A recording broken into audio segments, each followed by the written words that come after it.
happening on Wall Street. Economic indicators. Who knows where this is going to end up? To understand the economy, you have to understand human nature. This podcast is powered by Acast. How are you doing? It is time, I think it's fair to say, to celebrate. The lockdown is more or less over. You know the drill. In this podcast, we try to make the economy that little bit more comprehensible. And the interesting thing is now it's hard in terms of visibility to see what the next months and quarters, to use that awful expression, will actually pan out to be. Because it'll be interesting to see how we, that's you and me, how we go back into the world. But one man who's never left this world is the head himself. Johnny boy. How are you doing, Mac? I am in great form, John. I'm in flying form. Do you know what I find funny is the way, and in fairness, it's really difficult to try and figure out the safest way and the best way to get back to normality in inverted commas. But so people are coming up with crazy kind of rules and suggestions. But I think the craziest one of all is that if they reduce the social distancing to 1.5 meters or a meter or whatever it is, and you go into a pub, you can only stay there for 90 minutes. If you stay there for 91, you'll get COVID. You'll get COVID, exactly. And you will definitely get COVID if you don't have a meal that costs more than £9. Yeah. Or €9. I mean, it's... And you got to have Tato instead of Kings. Yeah, exactly. Tenora. If you go down to Cork, you have Tenora. Exactly. But you imagine, you see, what I always love about these arbitrary bureaucratic rules is you can imagine Egypt's inside in some department of this, that and the other, making up, and some fella says, how are you, boss? I think if we do a €9 dinner piece, it means they can't be having crisps and just peanuts and they have to eat. And then somebody says, oh, yeah, that's good. But nobody comes around. You have to sit around the table to eat. Exactly. You've got to be served by somebody, or else you have a buffet. But apparently buffets are the worst thing in the world now. Oh, of course, yeah. Your carvery is gone. I love the old carvery. I know you do love the old carvery. We could go on. But you're good, you're surviving. I was great, yeah. Good old week. Good. You had a good week. We had a great week. Well, I tell you, we had a great week because we launched the Dalkey Literary Awards, right? And we had two brilliant winners. We'd one for emerging writer and one for established novelist. Yeah. And the established novelist was won by Christine Dwyer Hickey, and she is an amazing writer. Not as celebrated a name as you get around the place, but the judges took her book, which is called The Narrow Land, and they said it was outstanding. So again, it's a funny thing. You're kind of delighted as well that the judges come up with somebody who's slightly been overlooked, maybe, because I know from publishing stuff, John, it's like the bounce of a ball. You know, sometimes the ball bounces and everything goes well for you. Other times you publish, you don't get reviewed, the sales aren't good. Then once the sales aren't good, there's no buzz. And suddenly something, and again, Christine had worked for 6 years on this book, and something... That's a hell of an investment, It is a huge investment. Well, like I'm always writing books, as you know, and they take a long, long time. So that was great. That's the novel of the year. And that was 20 grand. And again, she said, look, and it was lovely, she said on Saturday to us, like, I was thinking of giving up. She said to my husband, oh, really? She's a great writer. Yeah. I was thinking of giving up, and then I win this, and suddenly it's validation, and it's cash. And you know what? I'll go back again. So and the whole point of the awards was to actually give back to artists and writers in a year where they didn't have any money. And the emerging writer was Sinead Gleeson. Now, Sinead Gleeson is a gorgeous person. I've known her for a long time. Constellations, her first book. Majestic work, and really personal. It's essays, but there's a riff between the whole thing, and it's her life story, but it's very, very deep and personal, and it lands perfectly. Yeah. So I'm delighted. Two great female writers, two very strong women in a very, very strong category, and what I'm delighted about, John, is that we have managed, with the help of Zurich. I mean, Zurich have been really, really good. Sure. They wrote the check. You know, we came up with the idea. They wrote the check, and the check is the crucial thing.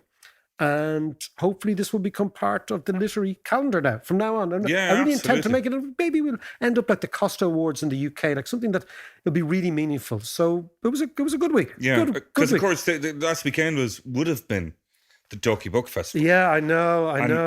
Which is always highlighting the calendar. So at least there was this. So that's fantastic. Yeah, Congratulations. we'll be back. We'll be back stronger next year, definitely. You know, and you know, this COVID carry on will be gone, and we'll be back to full tents and shouting and roaring and talking and debauchery and drinking and talking, and it's great stuff. It's great stuff.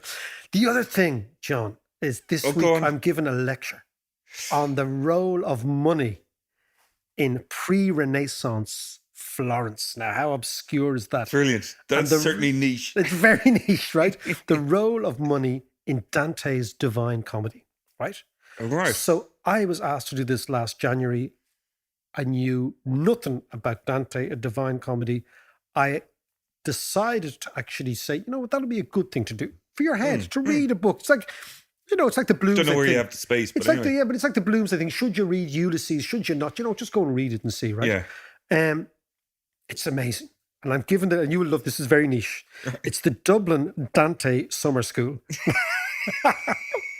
I'd say that's packed up, is it? It's a jammer's gig. If you want to know, Google it, the Dublin Dante Summer School on Wednesday night, and I'll be talking about Dante. And it's really interesting.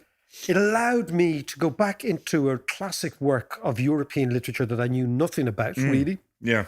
And all the circles of hell and the Inferno and Purgatory and the Paradiso and the whole thing. But more interestingly, to have a look at a period in history, the 12th and 13th century, right? That we think, ooh, that was all kind of Games of Thrones sort of shite, right? But in actual fact, it was the bridge between the Gothic world, the old world, and the Renaissance and our world, Enlightenment and all that stuff. And the role of money in that bridge in facilitating lots and lots of trade and exchange. And we should come back to that. We should come do you back think to that'd be a good podcast? Yeah, I think it'd be great to look back on, you know, economies of ancient civilizations and societies, you know, and start there with Dante. As we say at the top of the show every week. Okay, I love calling it a show. It's not a podcast, it's a show, right? This is the TV, the entertainer in me, right? You know, economics is about human nature. And when you read Dante, you realize that human nature has not changed. And the reason Dante is so brilliant is he was so pissed off. He wanted to he was exiled from Florence, right? Yeah. And he thought wrongly so. So he spent his Who year... exiled him? There was actually a civil war within Florence, and he ended up on the wrong side, right? Okay. So he's exiled, right? And in exile, he takes with him this vengeance, this deep, searing resentment for all the fuckers who did him wrong, right? And the great thing about vengeance, it's the vengeance is the best ammunition for writing.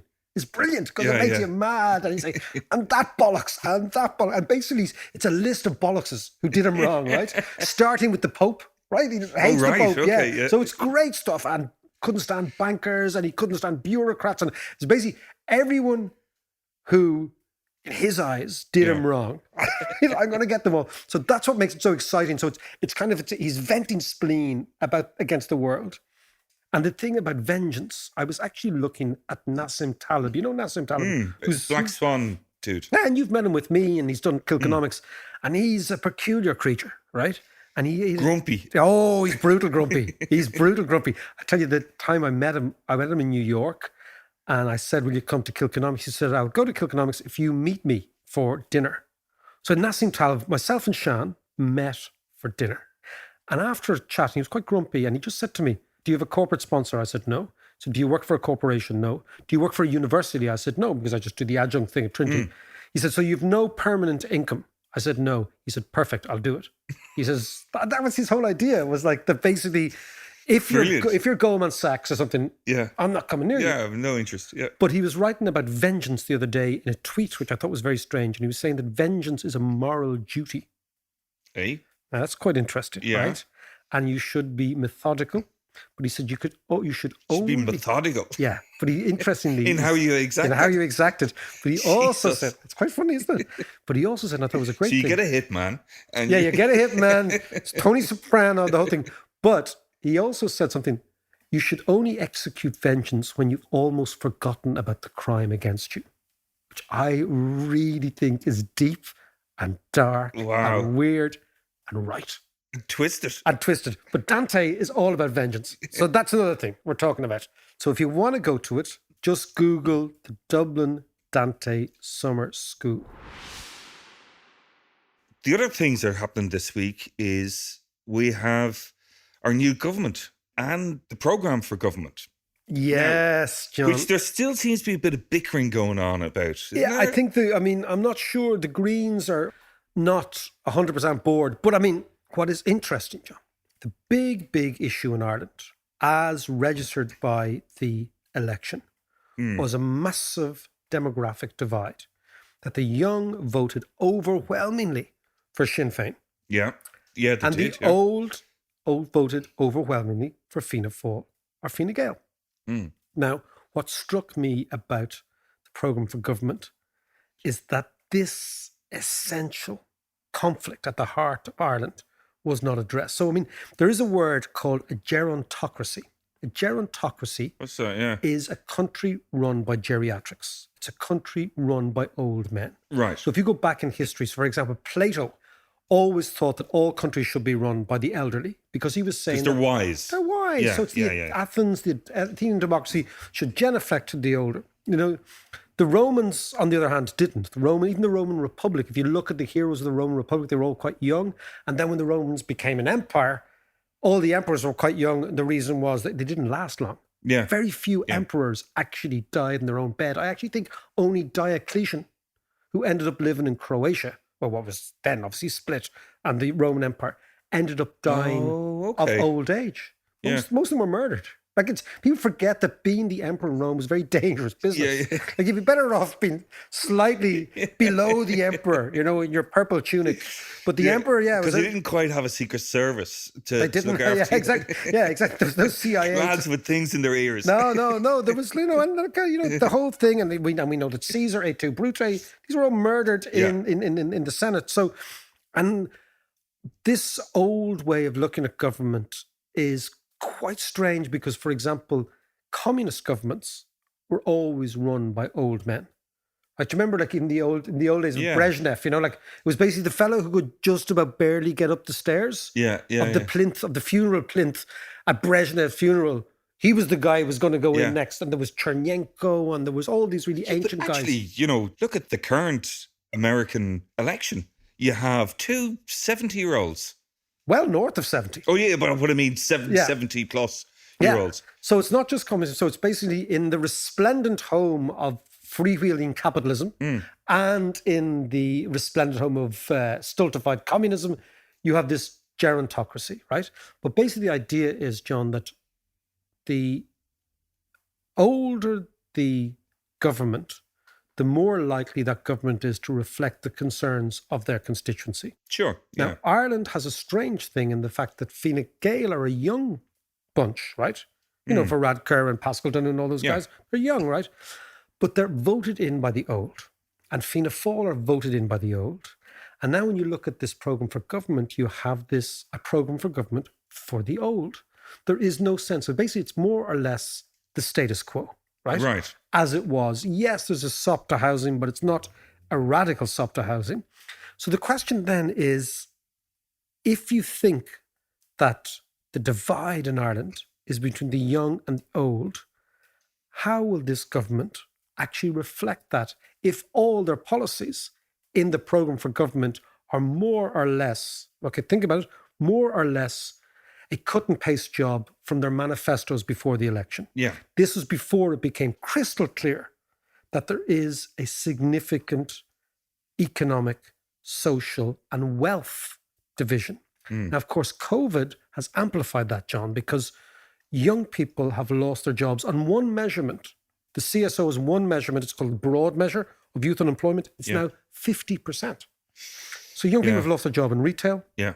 You look at even our kids looking for part-time jobs now. They can't get them. I know. Can't get them. The same, yeah. Hospitality, tourism, these are all the jobs of the young. So COVID has amplified this. And what you're seeing is, you know that expression, that's always expression about the young and the old, that if you're not a socialist at 20, you've no heart. And if you're still a socialist at 40, you've no head. Yeah. Right? You know that expression? Yeah. That's maybe not holding true, because if you even look in Europe now, the young are voting to the right and the left because they're being left outside. So their wages are lower, their job security is lower, they're locked out of the housing market, they don't feel they have a stake. So we've always talked in this program about insiders and outsiders. Yeah. The insiders are old. So the people with a stake, with connections, with networks, with access to power are all old. The outsiders are young, and that means the outsiders, the young, don't have a stake. But they might not have a stake, but they have a vote. Yeah. And they voted overwhelmingly against the present government. And that, I believe, is something significant that it doesn't strike me that the present and the future government has taken on board. It seems to me, you're absolutely right. It seems to me that the young right across Europe are becoming more extreme. Actually, Neil Howe was talking about this before, like looking at all the key players in European politics, and indeed American politics, as we just said, are all old. Whereas the AfD in Germany, the right wing in Italy, in Austria, they're all young. And they're all 40-year-olds. And they're all emerging with a different worldview. There's no doubt of that. Absolutely. There's no doubt of that. So where does that going to lead then? Well, I think if you look, so there's this thing we've spoken about before, right? Is the process. Remember we spoke about this idea of scarring. Yeah. These events have long-term ramifications on people's wages. And the reason is the following. So it's this American data that shows that when you graduate in a recession, your income is permanently and for your whole career lower than somebody who graduates in a boom. And the reason is that your sense of yourself is lower, because your struggle in your 20s is more difficult financially. And the floor, your opening wage, it's interesting in life, your opening wage sets the floor to future wages. And if that floor is very low and very insecure, it actually plays out not only in your 20s, in your 30s, 40s, and 50s, which is an extraordinary thing. So that's the first thing to think about. The second thing to think about in terms of COVID is that the wealth gap between the young and the old has changed profoundly. That all the wealth now in the world, in the West, is increasingly going to the old. And I'll give you some statistics for the States. And this is really shocking. In the United States, right, if you look at the three big generations, the baby boomers, the Generation X, which is us three, and then millennials, right? These three big generations, right?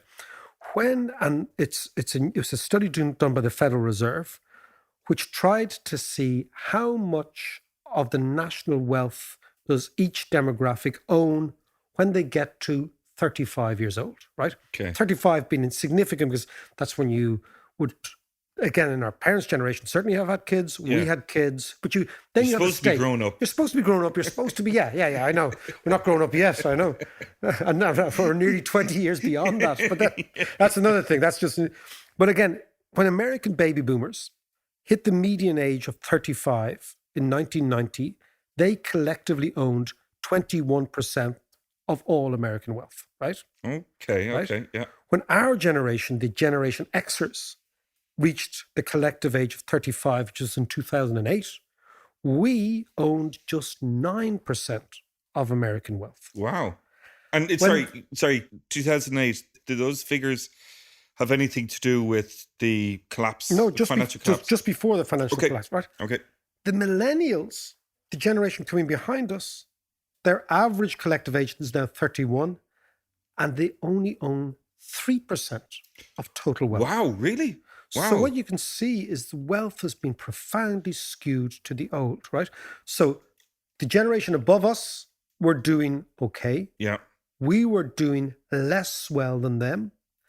And the generation behind us are doing much less well than us. Now, it means millennials will never catch up at that rate unless you have a dramatic change in policy. So they're the data from the United States, right? And the interesting thing with the Americans, John, is they've really granular data. They're very good at statistics, right? Yeah.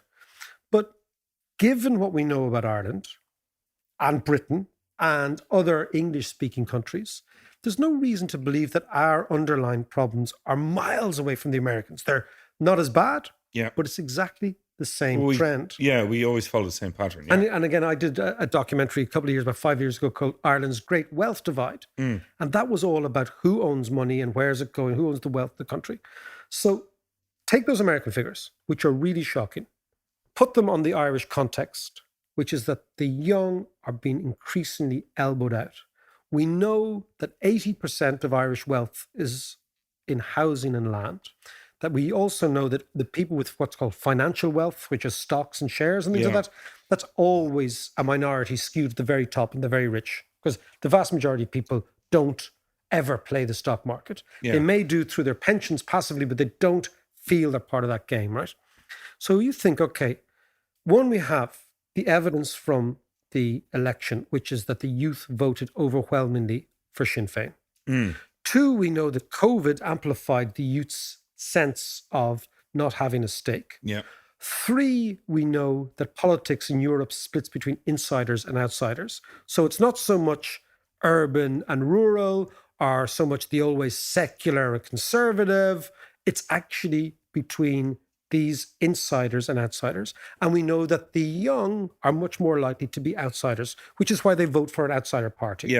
Then you superimpose on that the data from the States, which shows this massive, massive bias against the millennials. Massive. And you think, okay, that's going on in Ireland too. Because that's why people voted radically left rather than centrist. And then you think this government, despite being populated by reasonably young men in their late 30s, is actually reflecting status quo, which is the interests of the old.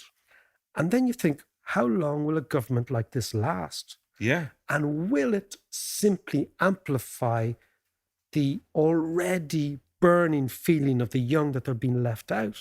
And when I look at the programme for government, John, I'm thinking... But, it begs the question, why? Why are they missing this trick? What's interesting, John, is that, I've always believed, I've never believed in the radical right or the radical left. I've always believed in the radical centre, that the centre provides the ballast, and it's where most people want to be, and it's where most most rational, reasonable decisions are made. The radical right freak me out, they scare me. The radical left kind of scare me too, right? Radical anything isn't particularly good. Yeah, but what annoys me is that the liberal centre doesn't realise that the only political battle now in Ireland is between the generations. It's not between right and left anymore. Lots of people have sort of changed their ideas of what's left, what's right. It's not between, when we were kids, like the difference between us and our parents was really social. It was lifestyle. It was liberal. Certainly I was, very, very, very, very tolerant, very accepting, really wanted all the legislation, like gay marriage and abortion. I wanted all those things. So the gap between me and my mum and dad was a social gap about lifestyle. You were a candy-ass liberal. I was a candy-ass liberal. One of the very few candy-ass liberals knocking around. That's from the Blues Brothers, by the way. Go on. I always thought people who watched the Blues Brothers had no taste, but there you go. God. Okay. But that's just me. Anyway, I look at my kids, right? I listen to their playlists. Right? So socially, we're the same. My kids and me are the same. We believe in the same things, but economically, we're two different creatures. So the gap between me and my dad and my mum when I was young was a social gap. The gap between my kids and me is an economic gap, right? Now, it's hard to see that gap narrowing unless we have active policies to embrace the fact that the young need a stake. And that means addressing land and housing issues, because that's where the wealth is tied up. That's the main thing That's the main thing. And the other thing is preserving small businesses that are exposed, because they're the people who employ people in retail and hospitality, tourism. And that's what we're not seeing. And it intrigues me why youngish politicians would, rather than say, okay, because if you think of it, if you lose the youth, you lose the future. Well, I was going to say, because, if you can draw comparisons with Germany, Germany was always a much older nation. And of course, we've been living off their pensions and savings for years. So, but we have been buying their cars. Yes. With the same recycled money. True. But the whole thing about as we spoke before, about the older generation tend to save more. So Yeah. what's the implications of that for the future? As I've always thought, we are the youngest of the old. Ireland is the youngest country in the old world. That provides us with amazing opportunities to use the savings of the old and the low interest rates and all that sort of stuff to reimagine the country. Yeah. We can refinance all Irish debt at ridiculously low interest rates now, which is what we should do. We should also have what I call a site value tax on land, because land is an unproductive asset. Yeah. And as long as you don't tax it, you basically allow it to be passed on through generations. And it's a cost for most people, because most people don't own land. So you should charge landowners and remit that income to people who don't own land. And you should look at housing as a cost, not an investment. It's not a source of wealth, right? So that demands a reasonably thoroughgoing assessment of what is wrong with the country and fix it. You know the way alcoholics, John, because we're talking about the lockdown, right? Have this, if you go into AA, apparently, you have this thoroughgoing inventory of your own self, right? You go through, you're actually very honest, do I do this? Do I do that? And the whole point of politics is to reimagine the society if you didn't inherit what you've inherited. Right. So if you started with a blank piece of paper, right? And then identify what's the big issue here? The big issue here is the young versus the old. How do we rectify this without terrifying the old, but giving the young hope? And what you do then is you change policy accordingly. But what we have seen, despite the fact that the election has signaled that the young and the old is the big battle, we have seen the parties of the centre deciding to go with the interests of the old. Now, as a political calculation, that seems to me to be ludicrous, because what's going to happen to Fianna Fáil and Fine Gael is progressively their electorate is dying. Yeah. So it will open up the field for something else. Sinn Féin or some variety of Sinn Féin. Now, what amazes me in Ireland is that we have had a programme for government, and I read it yesterday, and I went through it, and I thought there isn't one policy that favours the youth. And that amazes me. This week's Schumpeter is a very interesting brewing company called Rascals Brewery. Now, we've got two people on the line, Emma Devlin, the chief executive and one of the founders, and a man I used to listen to religiously on TXFM, one of the great radio stations, Joe Donnelly. I'm delighted to welcome the pair of you to the show. Emma Devlin, Emma, how are you? Not too bad now. How are you doing? I'm flying. Give me a little bit of the background of Rascal before we talk about COVID and how you've reacted to it. Yeah, so it started off 2014, a small brewery based in Rascool, County Dublin, with my husband. We did well where we were for about 4 years. We did well with our kegged beer, mostly around Dublin, and canned beer around the country. In 2018, yes, we got a new brewery in Inchicore in Dublin.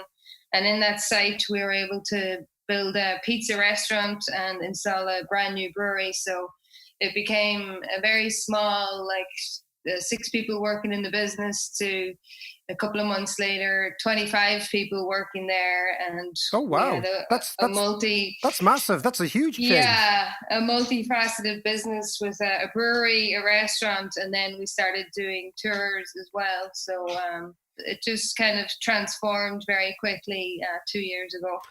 As we went into March of 2020, which I know is only 3 months ago, but geez, it seems like years ago. I presume so. The pizzeria was going well, the brewing was going well, the orders were going well, and then it all stopped. Yeah, with a bang.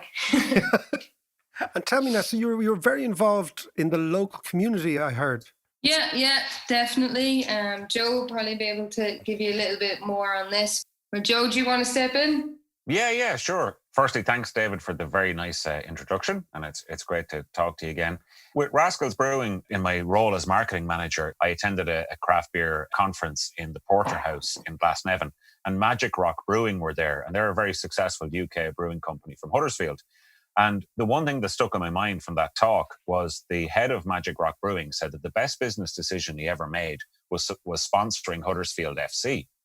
And I thought to myself, okay, that's interesting. And he explained why when you invest in the locality, when you invest in the community and you back something in there, whether it's a sports club or anything, that you're going to get back the business tenfold. You're going to get back the goodwill. And not only that, but it's a nice thing to do. It's good for your business. It makes you feel good to be able to do something like that, to use your marketing budget to support something. So one of the first moves I made was... Can I stop you there? So as a Rovers fan, I hope you didn't entertain, supporting St. Pat's. Yes, we are absolutely St. Pat's. We are Saints. Hold on, we're going to go, John. You didn't tell me this stuff. Sorry, we're out of here. Come on.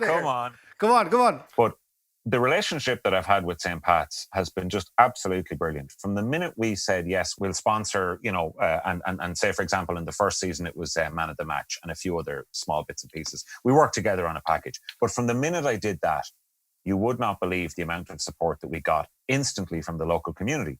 And I remember seeing tweets from people saying, they tag Rascals and they go, hey, support our sponsors, everyone. Let's go up there for pizza. Let's buy their beer. And that was instant. That was all. Wow, that's amazing. It's absolutely incredible. So that was the first way of embedding ourselves in the community in Inchicore. And I hope that doesn't sound like some sort of mad strategy. It wasn't.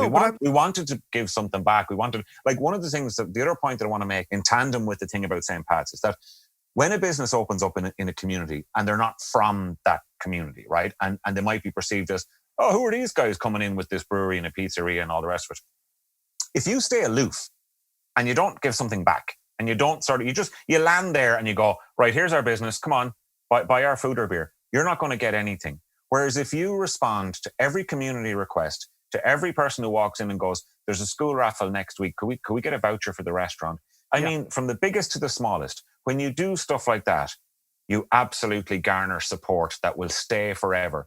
I'll give you a good example. Just today, we did a Facebook competition recently and we picked a random winner.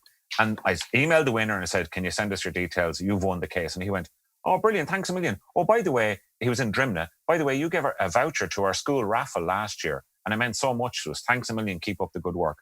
So So they already know you. They already know you. They already know who we are. So we did things we worked with Core Youth Services, it's a youth service organization that work with disadvantaged and marginalized teenagers in Inchicore. We did a pizza training workshop for them. Just a bit of crack, right? But you can imagine, for us, it was grand. Yeah, come on in. We'll do a couple of sessions. For them, it was wow, someone actually gives a hoot about us. Someone actually wants to spend their time. They want to give us, not even money. They just want to give us their time to show these kids that, look at this, here's a business. You can make food. You can, that kind of stuff went down really well. And has this played out for you in COVID? Because obviously, yes. When we were just saying to Emily, you stopped. So the 15th of March, doors are closed, pubs are closed, everything's closed. Yeah, absolutely. It was really it was incredible. They immediately rallied around Rascals. From the minute we announced that we had to close, all the messages of support came through on social media then. But afterwards, they put their money where their mouth is. The takeaway pizza was really, really good.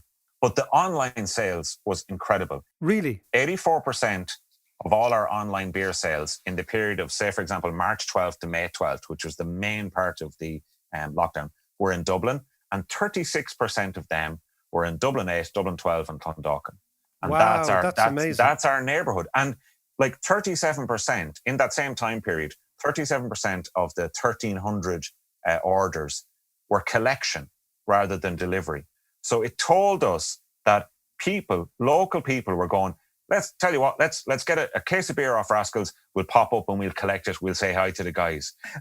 That's amazing. It's just such a vindication of the effort that has gone in with supporting local communities, supporting local groups. And this is a great story because this is exactly what we've always argued on the podcast. I've always said it to John, that I've always thought that a company is like a social organism. Absolutely. And if you look at it like a living organism, when some bit is shut down, another bit will actually open up and kind of compensate. If you're thinking that way, Whereas if you think, oh, it's shut down, it's the end of the world, or if you think, as you were saying, that I'm in isolation of my community, then suddenly you actually lose goodwill and then you lose the bottom line very quickly. Yeah, I think goodwill is a key word. 100%. I think that the fact that we are located in like suburbia Dublin as well, like that has really worked for us being simply located there as well. Well, now tell me, if I want to buy Rascal Gargle tonight, where do I go? What's the website?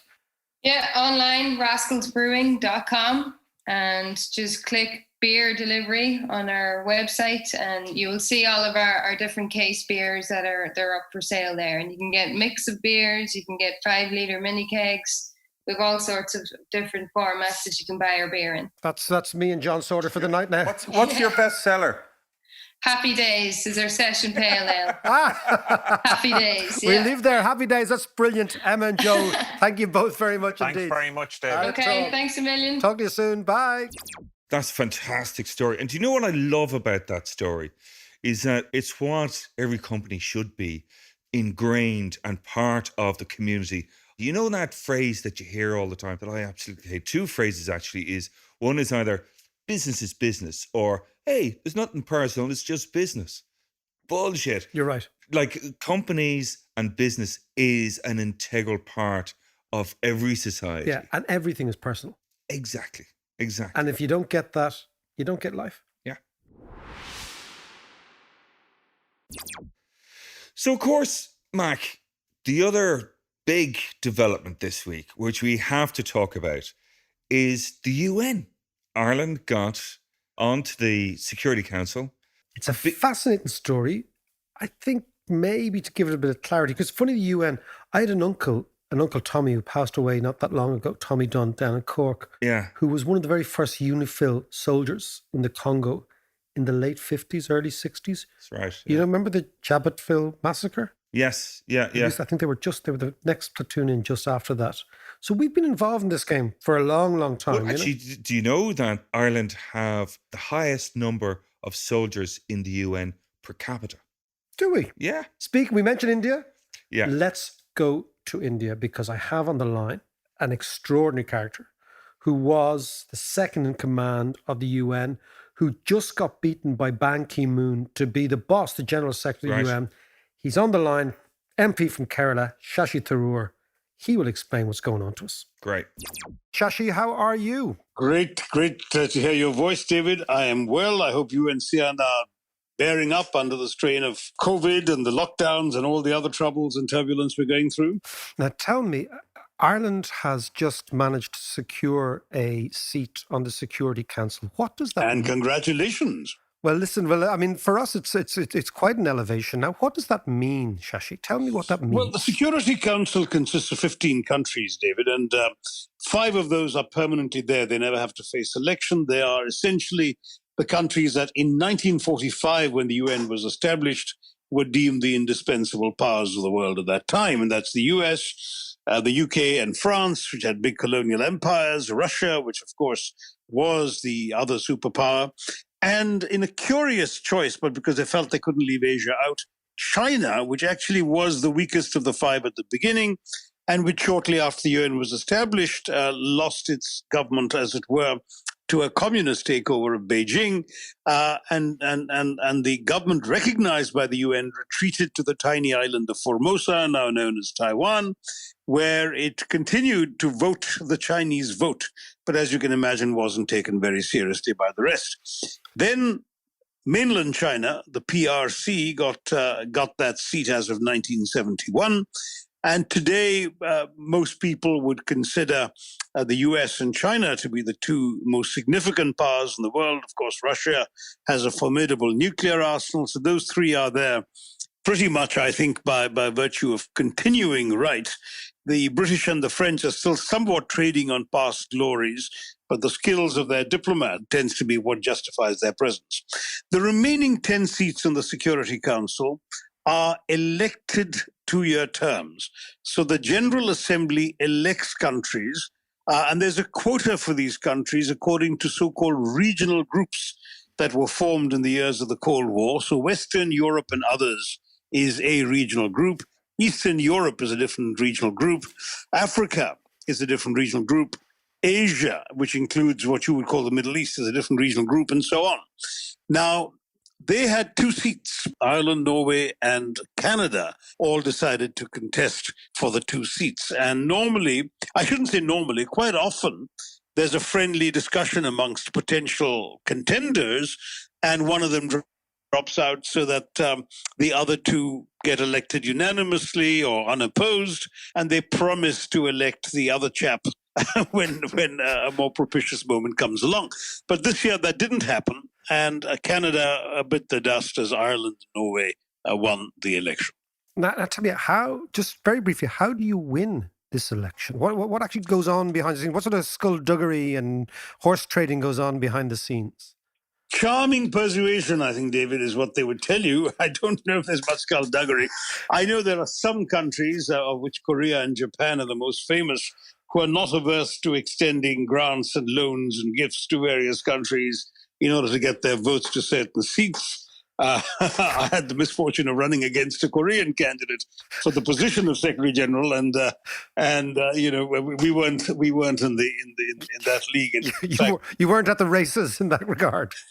No, well, I still came close at the end, but I have to say that's the style of some countries and not of others. It certainly wasn't the style of India. So what happened really was that in this particular instance, I think it was relatively decorous. All these 3 countries have a good reputation for being generous to the poorer nations of the world and generally supportive over a long period of time. Norway, I think, was the first country to have a developing country program in Asia in the 1950s. Ireland has the additional merit, as does Canada and Norway, so I can't say it's exclusively yours, of being a very responsible global citizen thanks to your contributions to UN peacekeeping, for example. Ireland has been a very significant long-term player in that area. And so Ireland, I would say, also has very few enemies, which kind of helps. Now, tell me, Shashi, I want to focus on the very serious business now of the flare-up between China and India and Right. what is going to go on there, because this is very serious. What if Ireland is on the Security Council? What does it mean to have a small country looking at something which may well lead to some very, very serious situations? What's your advice to a small country? What do you do on the Security Council? Well, let me come to India-China specifically separately, because I think the likelihood of that becoming a hot issue at the Security Council is actually quite remote, because China as a permanent member can veto any unfriendly discussion, and India itself is going to be on the Council, and the 2 of them are probably going to find it very awkward to be dealing with a bilateral issue between themselves on the Security Council. But as a general question that you asked about what kind of role Ireland can expect to play, it's come in with the backing of all the member states in the General Assembly. It's won an election. It's well regarded as a so-called small island state. There are quite a few small island states in the UN who have a lot of fellow feeling about that.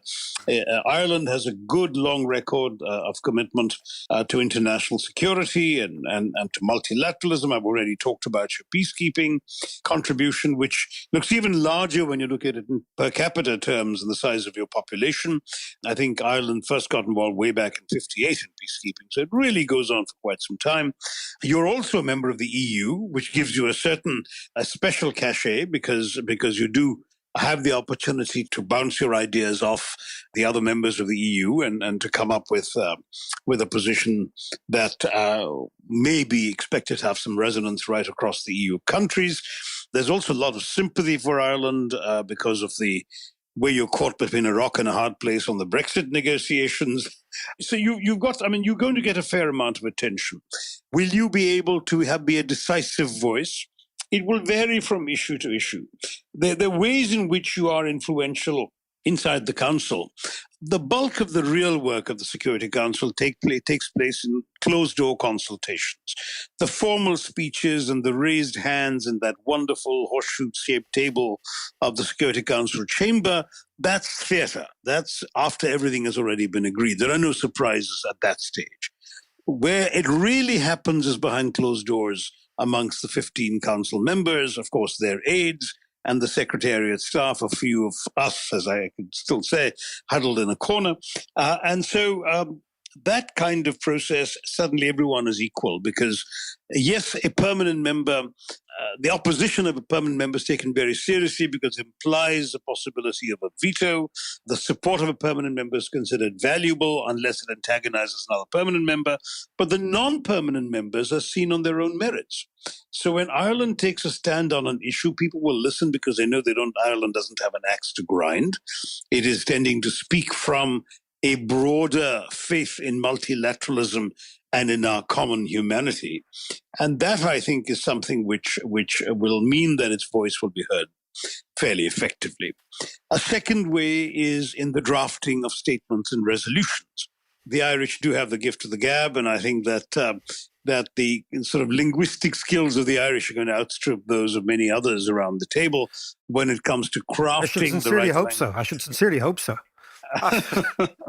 And when it comes to crafting the right sort of compromise language, I mean, you all heard, and it's true, that UN resolutions and statements can literally be delayed for hours while people haggle over a comma. Ireland, I think, would be a very influential voice in that. So instead of everyone yielding to the Brits and the Americans on the niceties of the English language, we'll now have the Irish and the Indians telling them how to express things better. So that could be very useful.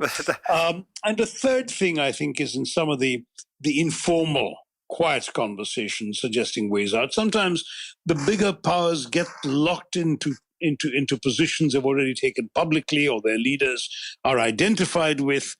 A country like Ireland is much more flexible, is seen as having much more negotiating room. You don't even really have to agree all the time with your EU colleagues, even though in theory the European Union, ever since Maastricht, has a common foreign policy, and you very often make joint statements together. There is absolutely no bar in the Council on your taking a slightly different nuanced position from other European Union members. So if Britain's Brexit goes through, then of course Europe only has France amongst the permanent members of the Council, so Ireland's voice is all the more influential for Europe.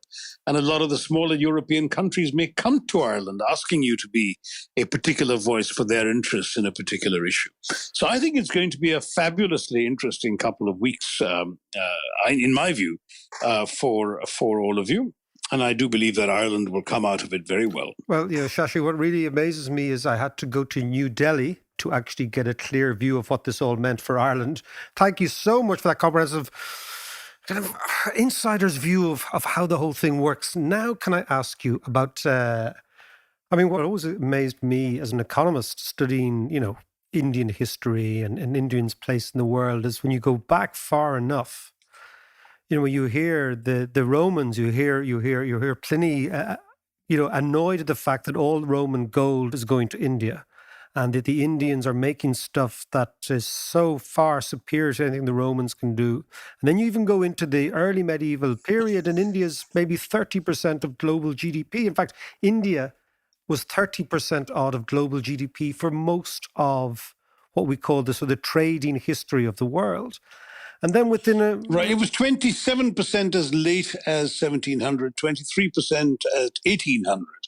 And of course, by the time the British left, Britain, which had come in, I think, at 1/3 of 1% around that time to India, rose to about 10% of global GDP by 1947, when India was a poster child for third world poverty. And I think it's, as the Russians used to say in the communist days, it is no accident, comrades.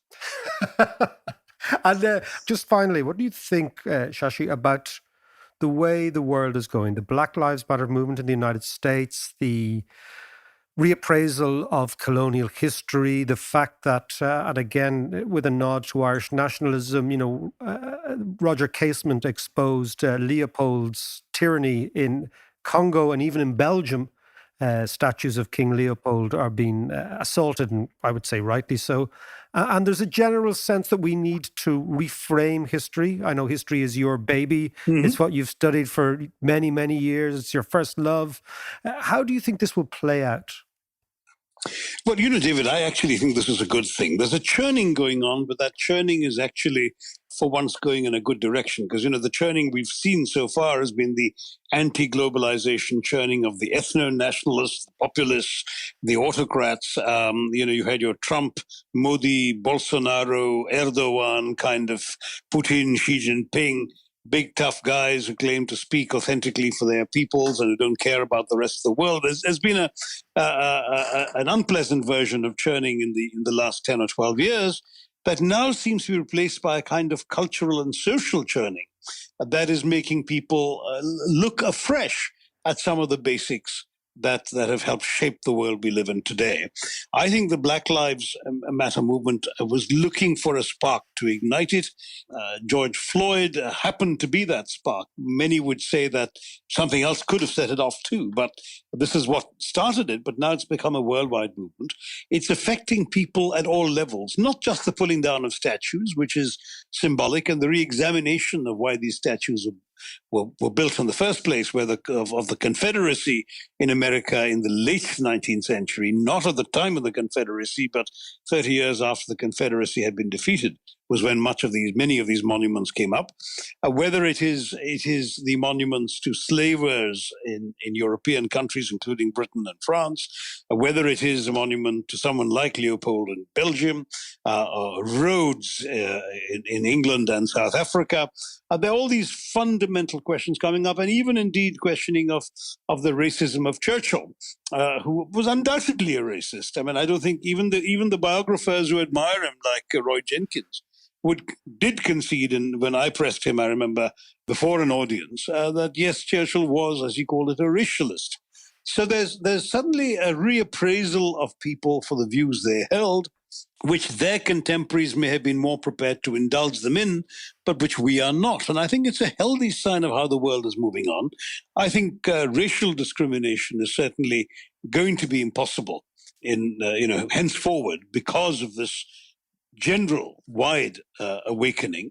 And I do believe it's going to affect various areas of life. I was hearing, for example, from some black and brown actors in London's West End that things have never been better, because there is almost a desire to overcompensate. People who are constantly relegated to third footmen or waiters in restaurants kinds of parts are suddenly being auditioned for leads.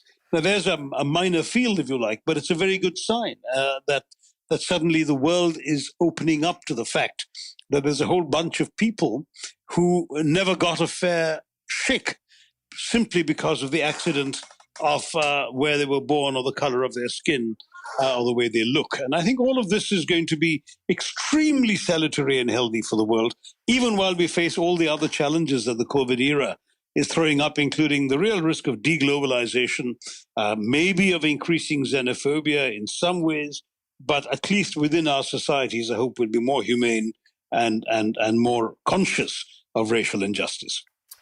Shashi, as always, we could chat for hours and hours, but I hope to see you again soon when we're all allowed to travel.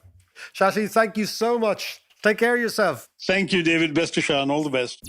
Jeez, Shashi can certainly talk, can't he? He can talk, but he's brilliant. He's brilliant. Absolutely brilliant. And you know what it is? You know what's the most interesting thing about traveling around and doing these events that I do is you meet these people who you'll never meet in Ireland. You'll never hear that type of person. You'll never hear that level of analysis or just sharing those ideas.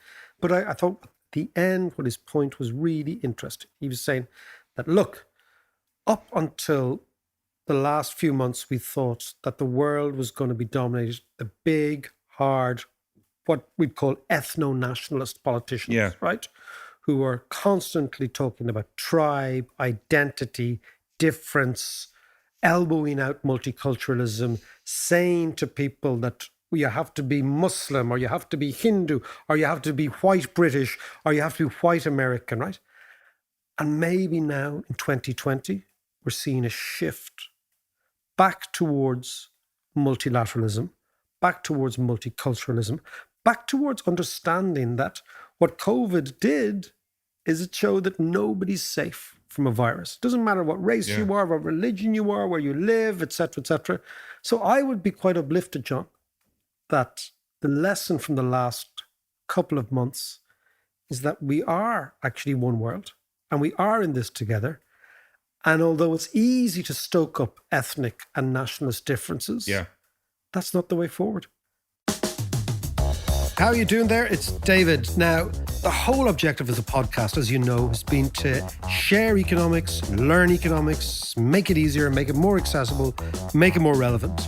And in that regard, what we've done is we introduced a couple of months ago the macroeconomic course. Now we're introducing a new idea. It's going to be called Ask Mac. And what it is, it's a tutorial. But the difference is it's a tutorial designed and delivered and executed by you.